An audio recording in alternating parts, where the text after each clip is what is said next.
अखाड़ा में आज फोकस रूस यूक्रेन महायुद्ध पर, जहां धीरे धीरे जैसे जैसे व्लादिमीर पुतिन का फ्रस्ट्रेशन बढ़ता जा रहा है, इसका न्यूक्लियर एंगल भी ज्यादा बढ़ता जा रहा है। 9 महीने से चला आ रहा महायुद्ध अब ऐसे मोड़ पर आ गया है जहां न्यूक्लियर अटैक की तैयारी रूस की तरफ से करीब करीब पूरी कर ली गई है। ये खबरें आ रही हैं। पश्चिमी मीडिया में दिए गए एक इंटरव्यू में रूस मिसाइल सेंटर के डायरेक्टर ने एक बहुत बड़ा दावा किया है। दावा यह है कि रूस ने RS-28 सर्मस बैलिस्टिक मिसाइल का प्रोडक्शन शुरू कर दिया है, जो वोलोदिमीर ज़ेलेंस्की और नेटो देशों के लिए एक बड़े खतरे की घंटी है।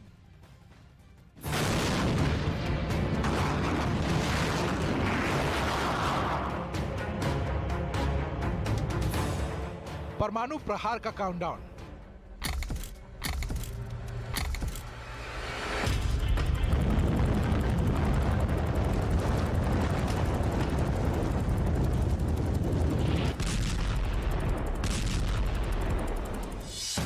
कभी भी हो सकता है एटमी अटैक।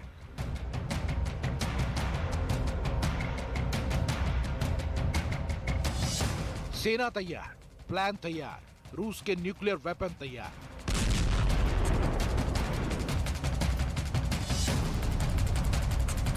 महायुद्ध में अब वो होने वाला है जिसका डर बाइडेन, जेलेंस्की, ब्रिटेन समेत नाटो देशों को सता रहा था, क्योंकि पुतिन ने अब अपने परमाणु तहखाने के दरवाजे खोल दिए हैं। दहशत फैलाने वाले नए हथियार तैयार किए जा रहे हैं। ये दावा किसी और का नहीं बल्कि रूस के मिसाइल सेंटर के डायरेक्टर ने एक इंटरव्यू में किया है। व्लादिमीर डगतयार के मुताबिक रूस ने अपने सबसे घातक मिसाइल R-28 सरमत का सीरियल उत्पादन शुरू कर दिया है। अब पुतिन के एक इशारे पर यूरोप की जमीन कांप जाएगी। पश्चिमी मीडिया में यह दावा हड़कंप मचाए हुए है। यानी अब पासा पूरी तरह पलट चुका है। दुनिया ने जिसकी कल्पना भी नहीं की थी, महायुद्ध में अब वो होने जा रहा है। पुतिन परमाणु अटैक के मोड में है, जेलेंस्की वॉर जोन में डटे हैं और बाइडेन की बौखलाहट साफ नजर आ रही है। सरमत का नाम ही तबाही की तस्वीर बताने के लिए काफी है और इसका दम यूक्रेन और अमेरिका दोनों ही बेहतर तरीके से समझते हैं। सरमत अब तक की सबसे घातक इंटरकॉन्टिनेंटल बैलिस्टिक मिसाइल है। इसी वजह से अमेरिका से लेकर यूरोप तक हर कोई घबराया हुआ है।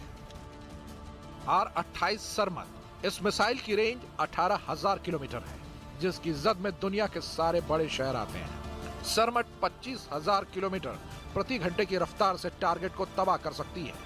सरमत मिसाइल एक साथ 12 वॉरहेड ले जा सकती है। 12 वॉरहेड यानी 12 परमाणु बम के साथ एक साथ हमला, जिसे रूस 12 से बढ़ाकर कभी भी 16 कर सकता है। मिसाइल का एक एक बम उस बम से 1000 गुना ज्यादा ताकतवर है, जिसने हिरोशिमा और नागासाकी को तबाह कर दिया था। सरमत के एक वॉरहेड का वजन 550 किलो टन है, तो जिस परमाणु बम से अमेरिका ने हिरोशिमा को बर्बाद कर दिया था, वो 15 किलो टन का ही था। अब आप जान गए होंगे कि आखिर इसे 16 एटम बमों वाला शैतान क्यों कहा जाता है। इसका उत्पादन रूस ने शुरू कर दिया है, जो उसके दुश्मन के लिए खतरे की घंटी है। डगतयार के मुताबिक R-28 सरमत मिसाइल रूस की सुरक्षा सुनिश्चित करने के लिए अगले 40 से 50 सालों में सेना का दम बढ़ाएगी। ये ऐलान ऐसे वक्त में हुआ है जब दावा किया जा रहा था कि रूस के बारूदी गोदाम खाली होने लगे हैं, मिसाइल बची नहीं है और ड्रोन भी नाम मात्र के हैं। लेकिन सरमत को लेकर आई खबर ने जेलेंस्की के कान खड़े कर दिए हैं, क्योंकि जेलेंस्की जानते हैं कि सरमत का दम और पुतिन का एक इशारा यूक्रेन में कयामत ला सकता है।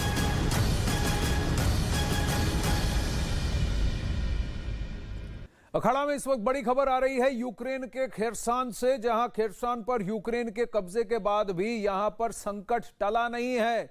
ये अपडेट आ रहा है कि रूस खेरसान पर लगातार मिसाइल से हमले कर रहा है। गुरुवार की रात को भी खेरसान में मिसाइल से हमला किया गया, जिसमें कम से कम 5 लोगों के मारे जाने का दावा किया जा रहा है। ये तस्वीरें खेरसान में मिसाइल हमले के ठीक बाद की हैं। आप देखिए किस तरह की तबाही वहां मची है, और ये भी late night early morning missile strikes हैं।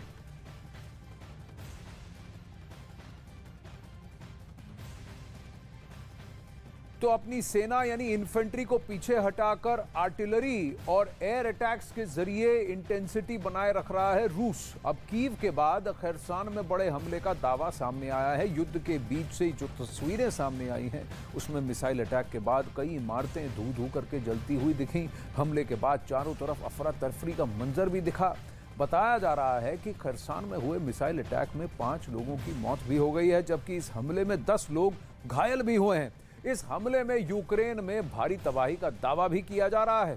खैरसान वो शहर है जिसे यूक्रेन ने रूस के कब्जे से कुछ ही दिन पहले मुक्त कराया था।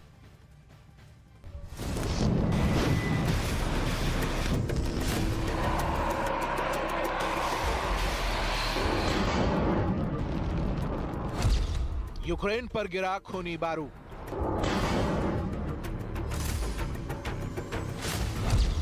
खेरसान का बदला लेंगे पुतिन। यूक्रेन को बारूद में बदलने की तैयारी।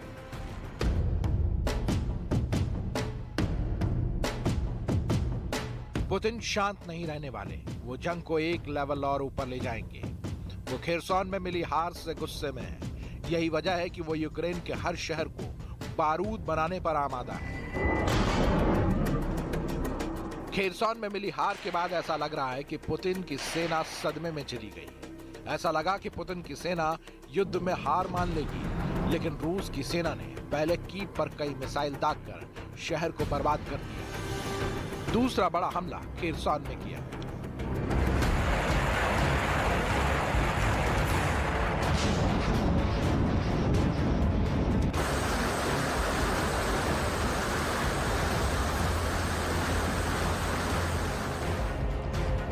युद्ध के मैदान से आए ताजा वीडियो को देखकर ऐसा लगा नहीं कि खेरसान की जंग अभी खत्म हो गई है। खेरसान से आए वीडियो में बेतहाशा तबाही की तस्वीरें दिखी। हमले के बाद चारों तरफ अफरा तफरी दिखी। अंधेरे में लोग इधर से उधर भागते दिखे। सड़कों पर खून के निशान दिखे। सड़क पर मिसाइल हमलों से बर्बाद गाड़ियां दिखी। दावा किया गया कि रूस ने खेरसान को मिसाइल से निशाना बनाया, जिससे कई इमारतें तबाह हो गई। हमले के बाद जो तस्वीरें सामने आई, इसमें इमारतों में आग लगी दिखी। खेरसान में रूस की सेना अब तक आमने सामने की जंग लड़ रही थी, लेकिन यूक्रेन ने जल्दी ही इस इलाके को रूस से आजाद करा लिया। यूक्रेन की सेना के जोरदार पलटवार के बाद रूस की सेना को खेरसान खाली करना पड़ा। खेरसान में रूस की सेना को बड़ी हार का सामना करना पड़ा। यही वजह है कि पुतिन इस हार से बौखला गए, जिसका नतीजा है कि अब यूक्रेन पर रूस की सेना ताबड़तोड़ मिसाइलें दाग रही है।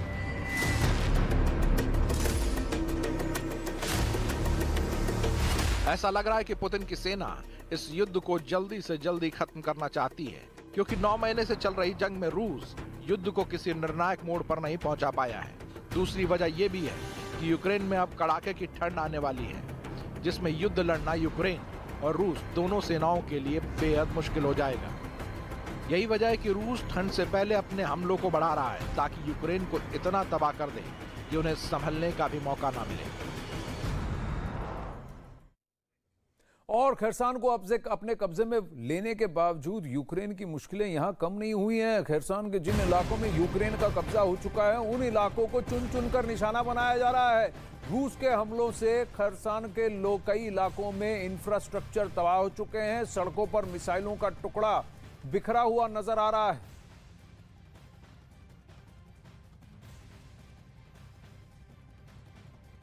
क्रिटिकल इंफ्रास्ट्रक्चर को अटैक करना, अपनी सेना को वापस पीछे खींचकर एरियल अटैक्स करना और लोगों को वहां से पलायन करने पर मजबूर करना ताकि जगह खाली हो जाए, ये एक युद्ध नीति है रूस की। अब खैरसान में रूस और यूक्रेन के बीच जंग और इंटेंस हो गई है। युद्ध के मैदान से नया वीडियो भी सामने आया है, जिसमें यूक्रेन की सेना रूस के ठिकानों पर पलटवार करती हुई दिख रही है। यूक्रेन के सैनिकों ने रॉकेट लॉन्चर से रूस के ठिकानों पर हमला किया, जिसने रूस के ठिकानों को हिट भी किया है।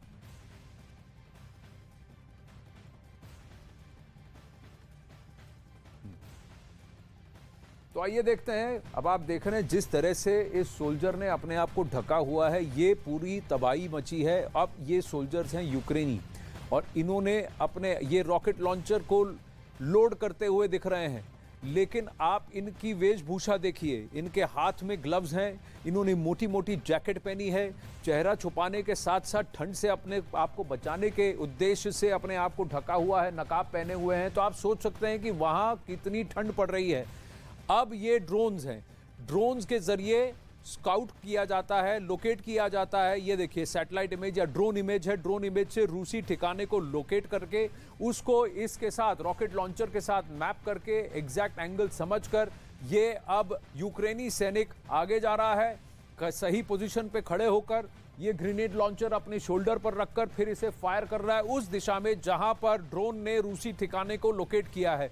तो इसको मैप किया जाता है कि एग्जैक्ट लोकेशन कहां है, उसे फिर रॉकेट लॉन्चर पर प्रोग्राम किया जाता है और उस दिशा में रखकर उसे फायर किया जाता है। इसमें 100% एक्यूरेसी नहीं होती, लेकिन क्योंकि आपको डायरेक्शन, दिशा पता है, लैटिट्यूड लॉन्गिट्यूड पता है, एग्जैक्ट लोकेशन पता है, आप वहां से फायर करते हैं, आप रॉकेट लॉन्चर की रेंज को समझते हैं और फिर आपको अमूमन कामयाबी मिल जाती है कि उस रेडियस के अंदर आपका रॉकेट लॉन्चर जाके गिरे आपका और फिर वहां पर नुकसान हो। तो ये यूक्रेनी सेना ने इस वीडियो को जारी किया कि इस तरह से वो काउंटर अटैक कर रहे हैं। लेकिन रूस सैनिकों का प्रयोग कम और अपनी एरियल मिसाइल ताकत और एरियल ताकत का प्रयोग अब ज्यादा करता हुआ दिख रहा है। वहीं महायुद्ध के बीच एक और बड़ी खबर रूस को लेकर आई है। अब फोर्ब्स ने अनुमान लगाया है कि रूस अपने सालाना बजट का 1/4 हिस्सा युद्ध में खर्च कर चुका है। इस साल फरवरी में युद्ध शुरू हुआ था और पिछले 9 महीने से युद्ध लगातार जारी है, यानी अपने बजट का 25% रूस युद्ध पर खर्च चुका है।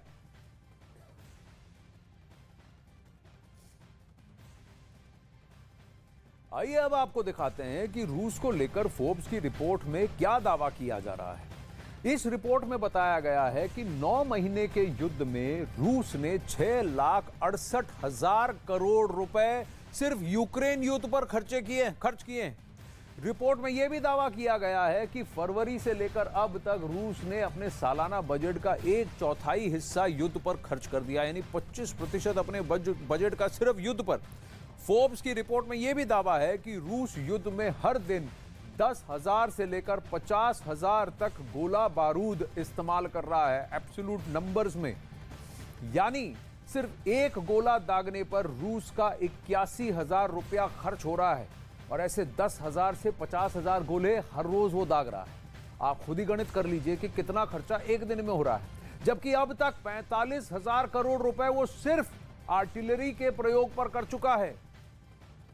आगे बढ़ते हैं। रूस यूक्रेन युद्ध का अंत दूर दूर तक नजर नहीं आ रहा। खुद यूक्रेनी मंत्री ये कह चुके हैं कि अगले साल स्प्रिंग तक यानी बसंत तक तो ये युद्ध चलेगा, यानी 6 महीने और चलेगा। कई मोर्चों पर रूस की सेना ज़ेलेंस्की की सेना के आगे कमजोर भी दिख रही है, जिसको लेकर अमेरिका ने भी बहुत बड़ा दावा किया है। जो बाइडेन को डर है कि जंग में हार दिखाई पड़ने पर रूस यूक्रेन पर केमिकल वेपन से अटैक कर सकता है, जिसमें हजारों बेगुनाहों की मौत होगी।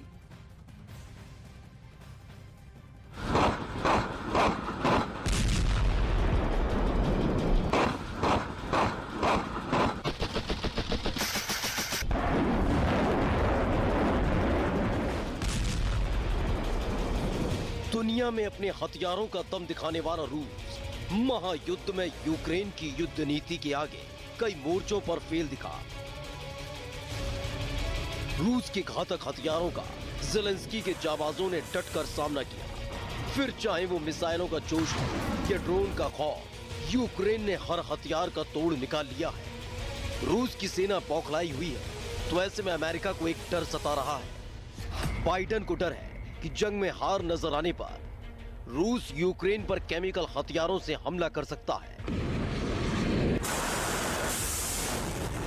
ज़ेलेंस्की की हार जीत में बदल रही है। रूस हैरान है कि जंग के मैदान में उसके जाबाजों की गोलियों का ज़ेलेंस्की पर असर नहीं हो रहा है। इलाका दर इलाका उसके हाथ से निकलता जा रहा है। रूस की सेना चारों खाने चित दिखाई दे रही है। ऐसे में महायुद्ध में शिकस्त का डर रूस को कोई भी बड़ा कदम उठाने पर मजबूर कर सकता है। दावा किया जा रहा है कि रूस न्यूक्लियर अटैक भी कर सकता है और केमिकल अटैक भी। केमिकल हथियार ऐसे हथियार होते हैं जिनमें जहरीले केमिकल का इस्तेमाल जानबूझकर लोगों को मारने या नुकसान पहुंचाने के लिए होता है। ऐसे सैन्य उपकरण जो खतरनाक केमिकल को हथियार बना सकते हैं, उन्हें भी केमिकल हथियार या रासायनिक हथियार माना जा सकता है। केमिकल हथियार इतने घातक होते हैं कि ये पल भर में हजारों लोगों को मौत की नींद सुला सकते हैं। केमिकल हथियारों से अलग अलग बीमारियों के प्रभाव से तिल तिल कर मरने को मजबूर कर सकते हैं। केमिकल हथियार सामूहिक विनाश के हथियारों की कैटेगरी में आते हैं। नाम की तरह ही केमिकल हथियारों की तबाही की तस्वीर है। अमेरिका का केमिकल हथियारों का डर आज का नहीं है। इससे पहले भी पश्चिमी मीडिया में खबरों में दावा किया जा रहा था कि रूस केमिकल वेपन का इस्तेमाल कर सकता है, लेकिन रूस ने इसका खंडन करते हुए बयान जारी किया था और कहा था कि वो कभी भी केमिकल वेपन नहीं चलाएगा। अमेरिका के दावे के बाद अब सवाल उठता है कि पुतिन के सैनिक या हथियारों की ताकत नाकाम साबित हो रही है। क्या पुतिन की मंशा अब केमिकल वेपन से अटैक की है? क्या पुतिन वर्चस्व कायम करने के लिए बेगुनाहों का कब्रिस्तान बना देंगे?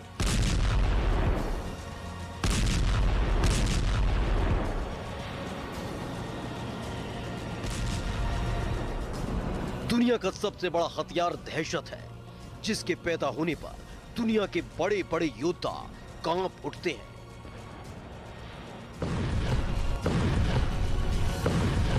पुतिन ने कीव में जो मिसाइलों की मूसलाधार बारिश की है, उसका मकसद भी यही था और यही वजह है कि आज नेटो देशों को रूस के घातक कदमों से डर लग रहा है।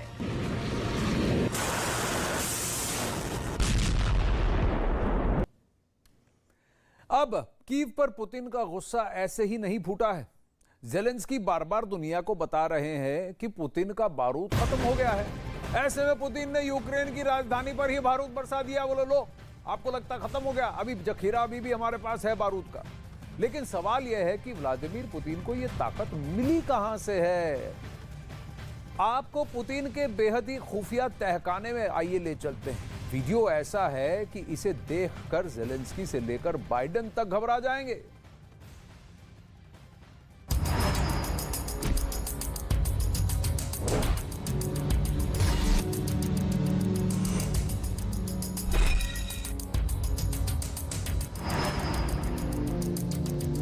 पुतिन का तहखाना, पुतिन का बहुत ही सीक्रेट अड्डा, और वहां से आया है जेलेंस्की और बाइडेन को परेशान करने वाला वीडियो। ये है कैब 500। ये रूस का लेजर गाइडेड बम है।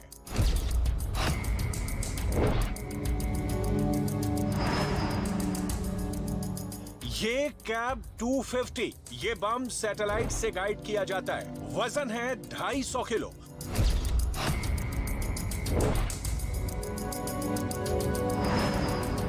और ये बम देखिए, ये कैब 500 का टीवी कमांड गाइडेंस वाला बम है। टीवी गाइडेड बम, जिसे लाइव कैमरे से मिलने वाले वीडियो के जरिए गाइड किया जाता है। पुतिन ने अपने हथियार फैक्ट्री की नुमाइश शुरू कर दी है। पुतिन दुनिया को बता रहे हैं कि उनके पास मिसाइल और बम की कोई कमी नहीं है। यहाँ पुतिन ने दिमित्री मेदवेदेव को भेजा, जो रूस के राष्ट्रपति भी रह चुके हैं और अब पुतिन के सबसे खास लोगों में माने जाते हैं। पुतिन के इस बहुत ही भरोसेमंद लीडर को यूक्रेन वाली स्ट्रेटेजी का बहुत अहम हिस्सा कहा जाता है। मेदवेदेव रूस की हर हथियार फैक्ट्री का जायजा ले रहे हैं और दावा किया कि रूस के हथियारों का स्टॉक कमजोर पड़ने वाला नहीं है। इससे पहले पुतिन ने जो जो मांगा उन्हें मिला है।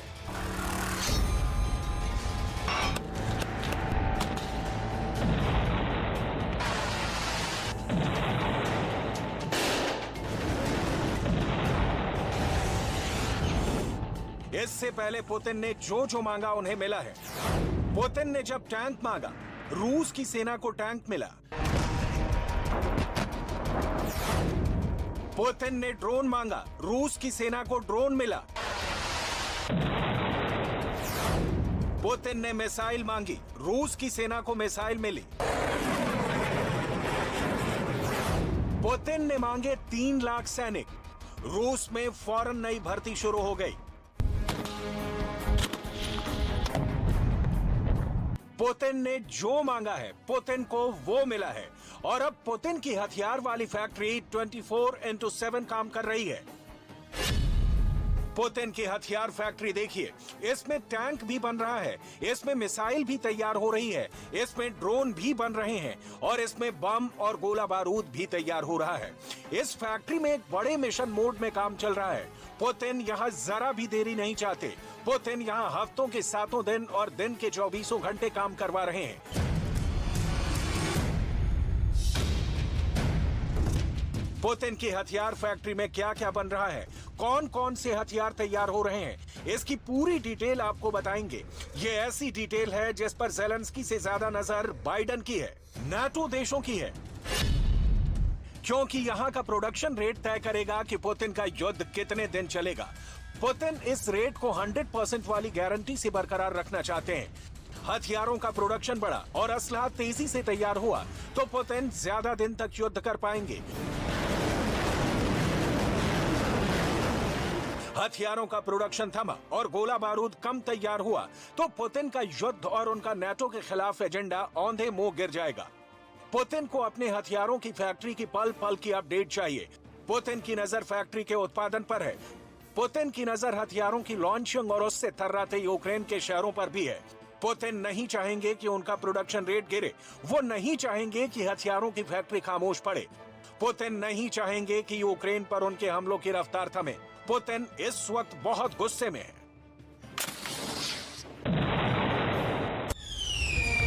ना बड़े पर्दे पर, ना OTT प्लेटफॉर्म पर, इस साल की सबसे बड़ी ब्लॉकबस्टर, सबसे बड़े सुपरस्टार्स के साथ न्यूज़ 18 शो रील, सिर्फ न्यूज़ 18 इंडिया पर।